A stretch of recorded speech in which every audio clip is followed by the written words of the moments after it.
یہ میرا وعدہ ہے کہ جب تک میں زندہ ہوں میں اس ملک کے لیے سٹرگل کروں گا. میں کیوں سٹرگل کروں گا؟ کیونکہ میں کبھی نہیں بھولتا کہ بچپن سے مجھے بتایا گیا ہمارے بڑوں نے کہ تم خوش قسمت ہو، تم آزاد ملک میں پیدا ہوئے ہو. وہ ہمارے بڑے سارے غلام ہندوستان میں پیدا ہوئے تھے. بچپن سے یہ ہمارے میں ڈالا گیا کہ یہ کتنا خوش قسمت سارے ہم ہیں، میری جنریشن، کہ ہم تو ایک آزاد ملک میں پیدا ہوئے. میں کبھی بھی جب دنیا میں باہر گیا، کرکٹ کھیلی، بڑا ٹائم گزارا ہے، پروفیشنل کرکٹ کھیلتا تھا، کبھی میرے ذہن میں یہ نہیں آیا کہ میں پاکستان کے علاوہ کسی اور ملک میں رہ سکتا ہوں. اور میں ابھی بھی جتنی میری باقی زندگی ہے اس ملک کے لیے. میں آپ کو یقین دلاتا ہوں کہ نہ مجھے کوئی جیل سے ڈر ہے. موت میں نے اپنے اتنے قریب سے دیکھی ہے کہ اتنے قریب سے دیکھی ہے. مجھے پورا اللہ پہ اعتماد ہے. میں لا الہ الا اللہ پہ ماننے والا انسان ہوں. جب اس کا فیصلہ ہوگا، قرآن شریف کے اندر آپ پڑھ لیں، آپ نہ آگے ہوتا ہے ٹائم نہ پیچھے ہوتا ہے. اس لیے مجھے کوئی فکر کسی کی نہیں ہے. اور مجھے کوئی یہ جو ہر وقت جیل لے کے جانے لگے ہیں، مجھے اس سے کوئی فکر نہیں ہے. اور نہ ہی میں آپ سب کو کہتا ہوں آپ کو یہ جیل سے ڈرنا نہیں چاہیے. جیل کا ڈراوے جی جیل میں ڈال دیں گے، ڈال دیں جیل میں، کتنوں کو ڈالیں گے. اس لیے میری قوم، آپ کو اگر اپنے آپ کو بچانا ہے، آپ کو اللہ کے حکم پہ چلنا پڑے گا، انصاف کے ساتھ کھڑا ہونا پڑے گا. کیونکہ ہمارے ملک کی تاریخ ہے. لیاقت علی خان کس نے ان کو قتل کیا ابھی تک کبھی نہیں پتا چلا. بے نظیر بھٹو کوئی پتہ نہیں، ایک دم اس کی جو سین تھا جدھر وہ بیچاری کو شہید کیا گیا، وہ سارا ایک دم کلیئر کر دیا. کس کے انسٹرکشن پہ کیا گیا کوئی کبھی نہیں پتا چلتا. اس لیے یہ جو پورا کور اپ ہو رہا ہے یہ بھی کیونکہ طاقتور لوگ انوالوڈ ہیں، اس لیے کوئی پوری کوشش ہوگی اس کو کور اپ کرنے کے لیے. میں جس طرح شروع کیا تھا کہ اللہ میرے پہ بڑا مہربان رہا ہے، میں اس کا شکر ادا جتنا بھی کروں کم ہے. کہ مجھے تو اس ملک میں جو آپ نے عزت دی وہ کسی کو دی نہیں پہلے. لیکن میں ایک چیز جانتا ہوں کہ میں کسی صورت اگر کسی کا خیال ہے کہ میں ان چوروں کے نیچے مان جاؤں گا، ان کی غلامی، میں واضح کر دوں کہ آخری گیند تک لڑوں گا، آخری اپنی سانس تک ان کا مقابلہ کروں گا. کوئی مجھے نہ جیل اور نہ یہ جو ڈراتے رہتے کوئی فکر نہیں ہے. اللہ نے ایمان دیا ہے، ایمان کی قوت دی ہے، اور سب سے بڑی قرآن کی آیت ہے کہ جو لوگ ایمان لے آئے اللہ ان کے خوف دور کر دیتا ہے، ان کو آزاد کر دیتا ہے. میں ایک آزاد انسان ہوں.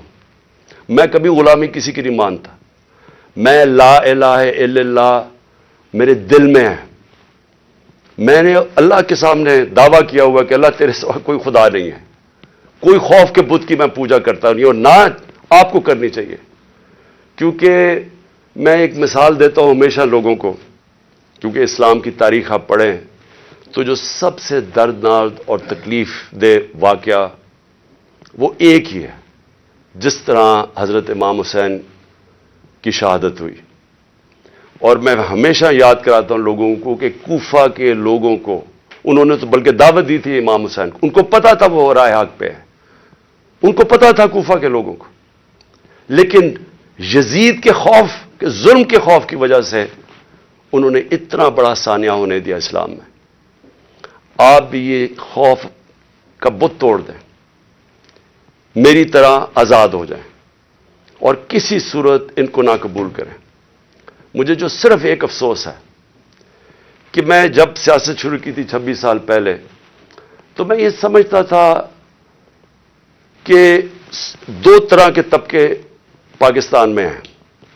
ایک وہ طبقہ ہے چھوٹا سا جو اس ملک کا پیسہ چوری کر کے باہر لے جاتا ہے، ان کے پاس اربوں ڈالر باہر پڑے ہیں، بڑے بڑے پراپرٹیز، مے فیئر سب سے مہنگے علاقے میں لنڈن میں پراپرٹی ہے، بیٹا ون ہائیڈ پارک وہ سب سے مہنگا علاقہ ہے، آف شور اکاؤنٹس میں ان کے پیسے پڑے ہوئے ہیں. تو میں ان کو تو پاکستان نیچے جاتا ہے ان کو کیا ہوگا، جب مشکل پڑتی ہے جہاز پکڑ کے باہر چلے جاتے ہیں. تو ایک ایسا طبقہ چھوٹا سا بیٹھا ہوا ہے، ہر وقت پیسہ اس ملک سے چوری کر کے باہر لے جاتا ہے. ٹیکس بزنس مین ہے، ٹیکس چوری کیا وہ باہر. ریل اسٹیٹ کے اندر بیٹھے ہوئے لوگ جیسی پیسہ بنتا ہے حوالے ہنڈی سے پیسہ باہر. تو ان کو کوئی تکلیف نہیں ہے کہ پاکستان نیچے جاتا یا نہیں. ان کو تکلیف نہیں ہے کہ ہم غلامی کریں، کبھی کسی کی غلامی جو آج تک کرتے آئے ہیں. ان کو فکر نہیں ہے کیونکہ ان کا سٹیٹ پاکستان میں نہیں ہے. اور اس لیے میں ان کے خلاف نکلا تھا آج سے 26 سال پہلے، اور اس لیے جب تک میرے میں سانس ہے میں ان کا مقابلہ کروں گا. لیکن ایک دوسرا طبقہ جن کا جینا، وہ اکثریت اس ملک کی عوام ہے. اور اس ملک کے وہ ادارے ہیں، وہ ادارہ جس کو پتا ہے کہ اگر یہ ملک کی معیشت نیچے جاتی ہے تو سب سے پہلے نقصان اس ادارے کا ہے. آج سری لنکا کے اندر IMF نے حکم دیا سری لنکا کو کہ اپنی جو سری لنکا کی فوج ہے اس کا آدھا کرو. مصر کے اندر IMF نے حکم دیا ہے کہ اپنی فوج کی فضول خرچیاں کم کرو.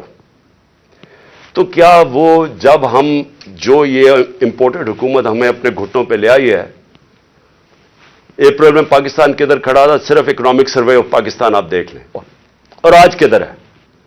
تو کیا وہ جو اب ہمارے سے قیمت ادا کریں گے، کیا ہماری طرح کے جو سمجھتے ہیں کہ ہم ایک آزاد ملک میں رہنا چاہتے ہیں، کیا ہماری آزادی خطرے میں ہوگی یا نہیں؟ تو میں یہ ہمیشہ سمجھتا تھا کہ یہ ادارے کبھی بھی ان لوگوں کے ساتھ نہیں ہوں گے جو یہ ملک کا پیسہ چوری کر کے باہر لے کے جاتے ہیں. اور مجھے بڑا افسوس سے کہنا پڑتا ہے کہ ہماری حکومت ہٹا کے ان لوگوں کو بیک کیا گیا جو اس ملک کو 30 سال سے لوٹ رہے تھے.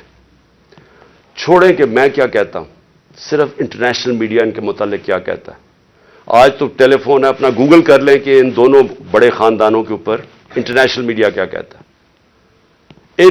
ان کے خلاف ہماری اسٹیبلشمنٹ نے، ہماری ایجنسیز نے کیا کیا چیزیں نکالی ہوئی ہیں ان کی چوری کے اوپر.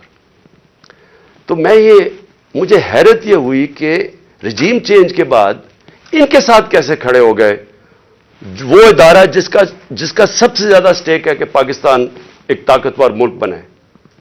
کہ اگر ایک ملک کی معیشت نیچے جاتی ہے تو ہمیں سوویت یونین کی مثال ہے کہ وہ ملک ٹوٹ گیا. تکڑی ترین فوج تھی لیکن ملک ٹوٹ گیا کیونکہ معیشت نیچے چلی گئی. تو ان کے نیچے جو انہوں نے 30 سال سے یہ ملک سے کر رہے ہیں، مجھے ابھی تک نہیں سمجھ آ رہی کہ کیسے وہ ادارے ان کے ساتھ کھڑے ہو گئے. میں آخر میں اپنی ساری قوم کو کہنا چاہتا ہوں کہ اپنی تقدیر اپنے ہاتھ میں لیں. آپ کا مستقبل، آپ کے بچوں کا مستقبل آپ کے ہاتھ میں ہے.